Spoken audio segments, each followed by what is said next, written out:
तो आज केंद्रीय कैबिनेट की एक अहम बैठक हुई है जिसमें बहुत बड़ा फैसला लिया गया है। नई खेल नीति को मंजूरी दी गई है, यानी कि जो पुरानी खेल नीति थी साल 2001 में जो बनाई गई थी उसको ये खेल नीति रिप्लेस करेगी।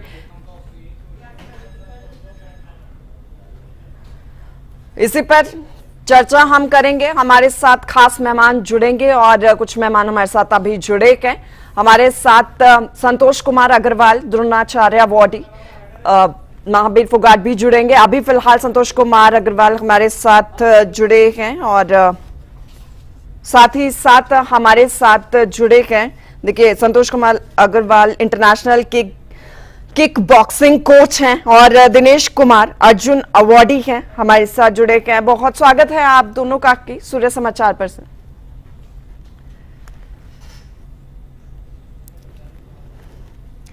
संतोष कुमार जी, पहले मैं आपसे जानना चाहूंगी, ये जो नई खेल नीति है एक बार आप जरूर समझाएं इसको आसान से शब्दों में, आसान भाषा में, कि ये खेल नीति जो 2001 को रिप्लेस कर रखी है इसमें क्या खास अहम। जी धन्यवाद आपका।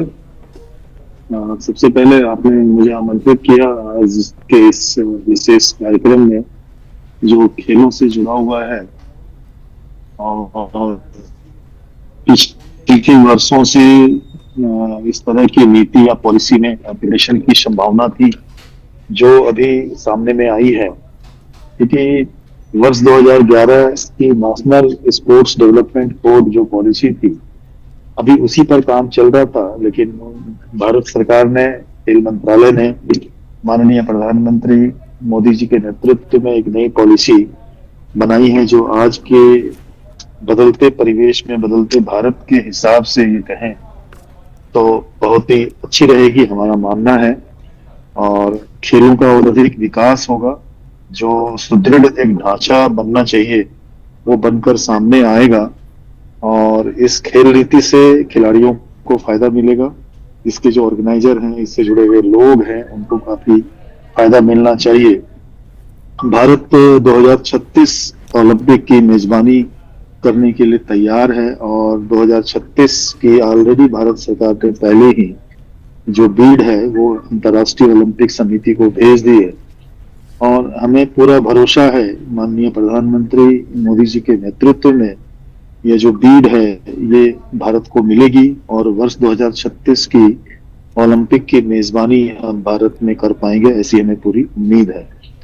लेकिन इस कड़ी में जो सबसे महत्वपूर्ण है वो है कि अभी हमें इस पर बहुत काम करने की आवश्यकता रहेगी। बहुत एक तरह से ये कहें कि भारत में हमने तैयारी जो है वो बहुत बड़े स्तर पर करनी होगी, बहुत युद्ध स्तर पर हमें करना पड़ेगा, क्योंकि 2036 की बात करें तो 11 साल केवल बाकी है। 11 वर्षों के अंदर अंदर इसका आयोजन भारत में होना है जी। तो ये जो खेल नीति बनाई गई है ये उसको मद्देनजर रखकर बनाई गई है कि किस प्रकार वर्ष 2036 में भारत खेल महाशक्ति के रूप में उभर पाएगा। इसको भी उसमें, इस पॉलिसी में उसको भी जगह दी गई है और उसकी रूपरेखा इस पे तैयार की गई है। लेकिन ये बहुत जरूरी होगा कि जितने भी खिलाड़ी हैं, ऑफिशियल्स हैं, कोच हैं, उससे जुड़े हुए संगठन हैं, उन सभी को एक धारा में एक साथ मिलकर काम करना पड़ेगा, क्योंकि पिछले काफी समय से उस तरह के काम जो है भारत में नहीं हुए। यदि आप अन्य देशों को देखें तो वो खेलों में हमसे बहुत आगे है। अंतर्राष्ट्रीय जो ओलंपिक खेल होते हैं, एशियन गेम्स होते हैं, छोटे छोटे देश पदक तालिका में हमसे बहुत आगे, तो हमें वहां तक पहुंचने के लिए काफी मेहनत करनी होगी।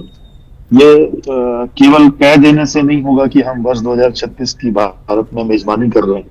यदि हम भारत में 2036 में ओलंपिक खेलों की मेजबानी कर रहे हैं, नई खेल नीति का ड्राफ्ट हमने तैयार किया है और उसको कैबिनेट ने मंजूरी दी है, तो ये भी जरूरी है कि इसके साथ एक बहुत बड़ा चैलेंज है कि भारत में सभी खेलों के अच्छे अंतर्राष्ट्रीय स्तर के स्टेडियम, जो स्पोर्ट्स के इंफ्रा हैं, वो तैयार हों, उसके एडमिनिस्ट्रेटिव लेवल के लोग जो हैं उसको संभालने के लिए आगे आए और इस पे बहुत सारे काम करने की आवश्यकता है जी। और मैं ये उम्मीद कर सकता हूँ भारत सरकार से, माननीय मोदी जी के नेतृत्व में, कि ऐसा वो कर पाएंगे तो बहुत ही बेहतरीन एक खेल सिस्टम, इकोसिस्टम इंडिया में तैयार होगा, जो आने वाले भविष्य में एक बेहतर निर्माण करेगा खेलों का भारत।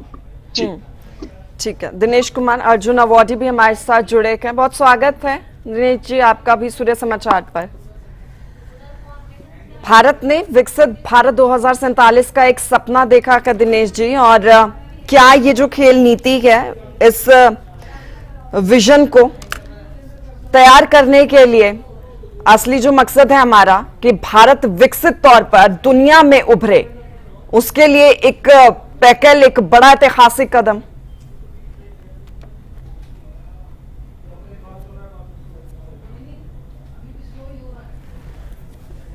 दिनेश जी आप तक मेरी आवाज पहुंच पा रही है?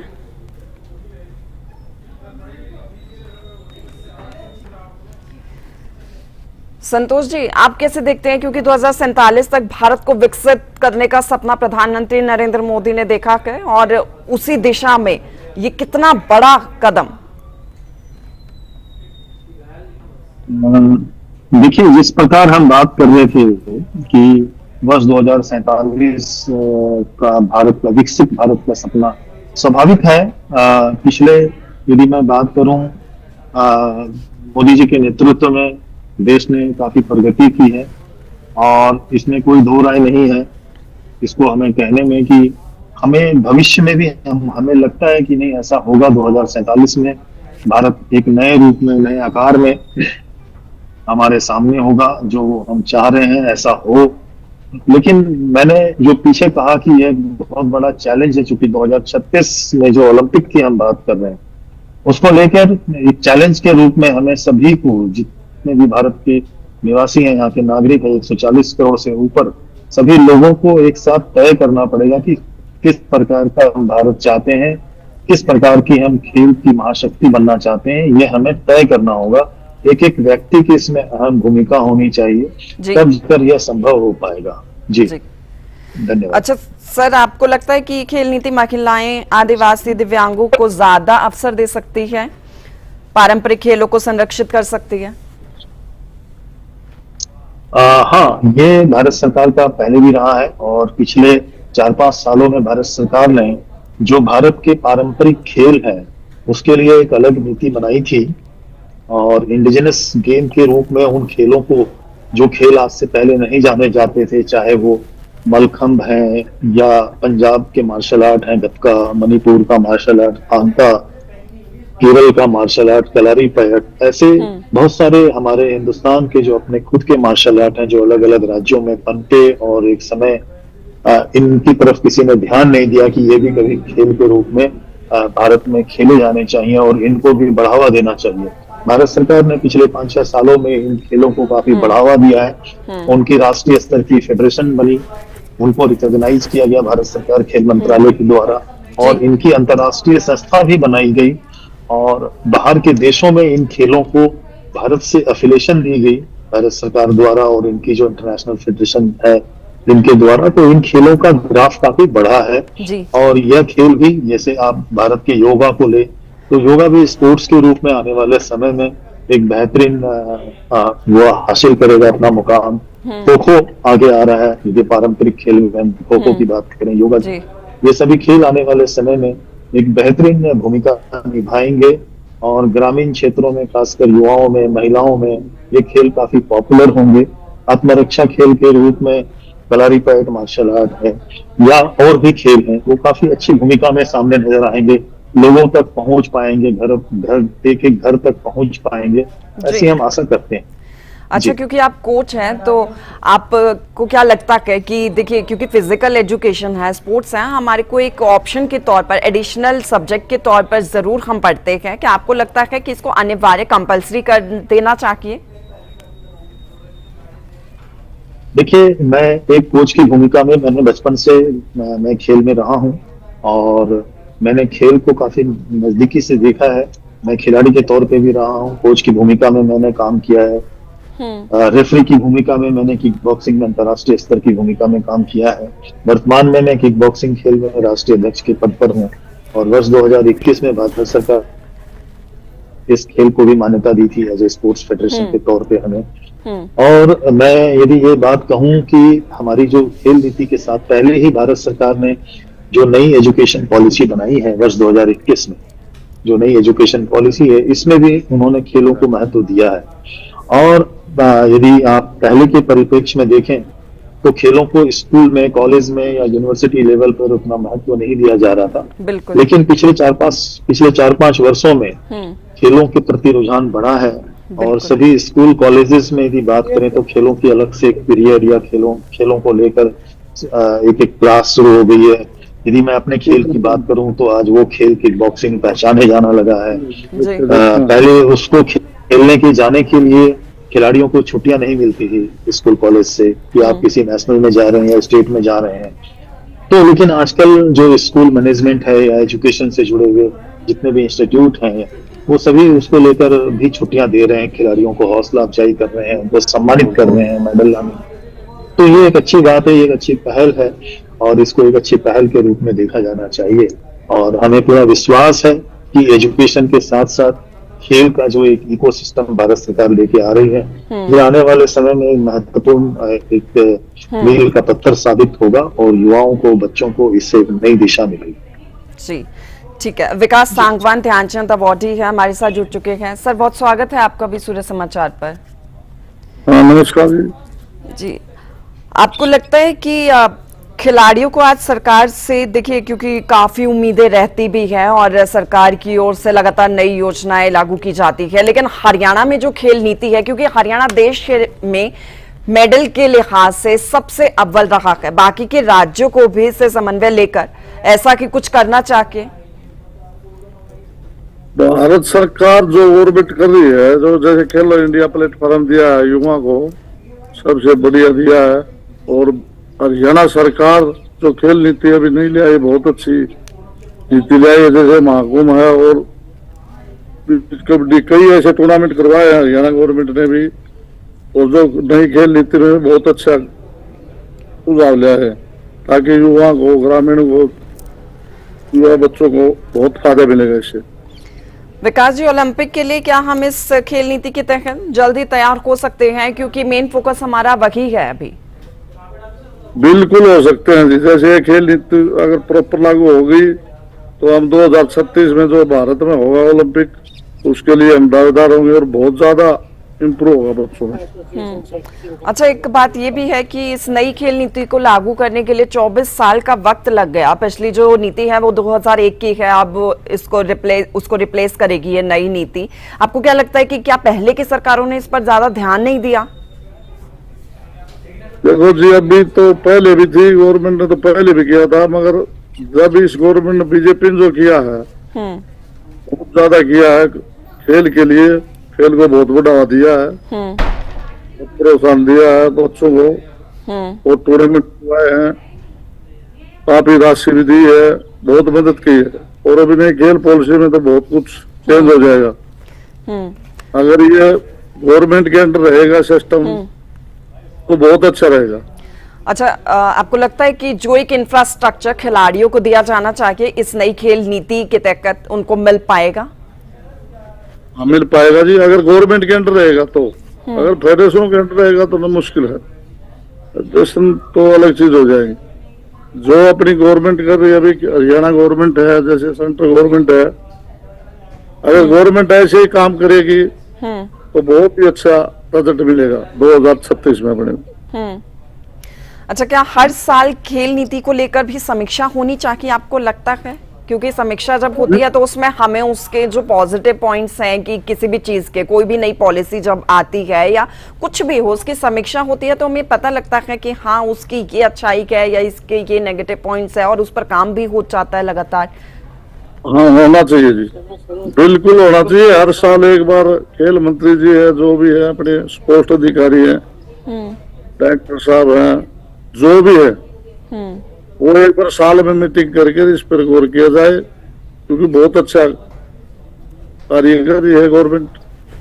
और अगर हर साल इसको मीटिंग करके कैसे भी बच्चों को क्या डाइट दे रहे हैं, क्या इतनी प्रैक्टिस हो रही है, उनका रिजल्ट लो कोचों से, हर साल उसका टेस्ट लो भाई। अब 2036 की तैयारी कर रहे हैं, उस लेवल की हम तैयारी करवाएं।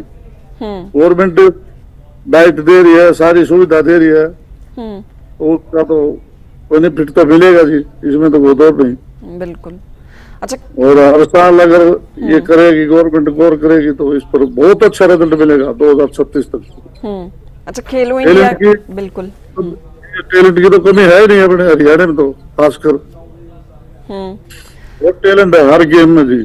और ग्रामीण बच्चों तक पहुंचेंगे ये सुविधाएं, बिल्कुल, तो बहुत ज्यादा रिजल्ट मिल जाएगा।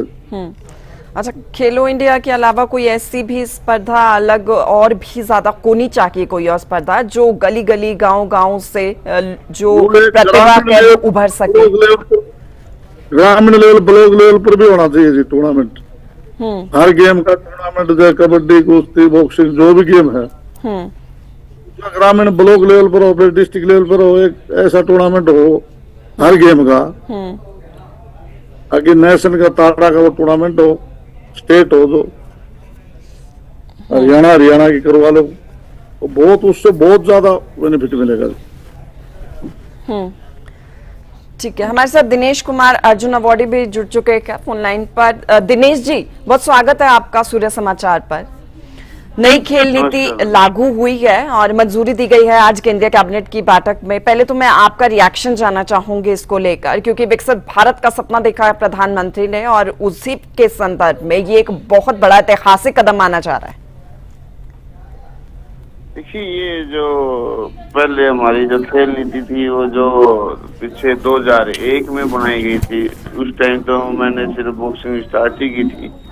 तो उसके बाद हमने जो बहुत आगे तक खेले भी हैं। हमारे देश में कॉमनवेल्थ 2010 हुए थे, मैंने उसके अंदर भी पार्टिसिपेट किया था। तो जैसे कि वहाँ पे जितना पैसा 2010 कॉमनवेल्थ गेम के ऊपर खर्च हुआ था, ऐसे इतना पैसा कभी किसी और कंट्री में अगर कॉमनवेल्थ होते तो इतना खर्च नहीं होता था, क्योंकि यहाँ खिलाड़ियों को, जब खिलाड़ी ओलंपिक खेल लेता है उसके बाद उसको प्रोत्साहन राशि और वो दी जाती है, मगर उससे पहले कभी नहीं दी गई थी। जो कि अभी ये जो नीति बनाई है जी, इसमें जो छोटे बच्चे हैं, जैसे 8 साल से 14 साल तक के बच्चों को ऐसे स्पोर्ट्स नीति के अंदर जोड़कर उनको स्पेशल खेल के ऊपर ध्यान दिया जाएगा। तो इससे उम्मीद है कि हमारे देश का खेल और भी आगे बढ़ेगा और आने वाले 2000 जो सपना है हमारे पीएम नरेंद्र मोदी जी का 2036 में ओलंपिक में बहुत ज्यादा मेडल लेके आने का, तो उसके ऊपर जरूर खड़े उतरेंगे। ठीक है, बहुत शुक्रिया आपका दिनेश जी, आपका भी, विकास जी आपका भी और संतोष जी आपका भी। आप सभी मेहमानों का बहुत शुक्रिया हमारे साथ जुड़ने के लिए और इस चर्चा में शामिल होने के लिए। सूर्य विशेष में फिलहाल के लिए मेरे साथ इतना कि आप बने रहिए हमारे साथ। नमस्कार।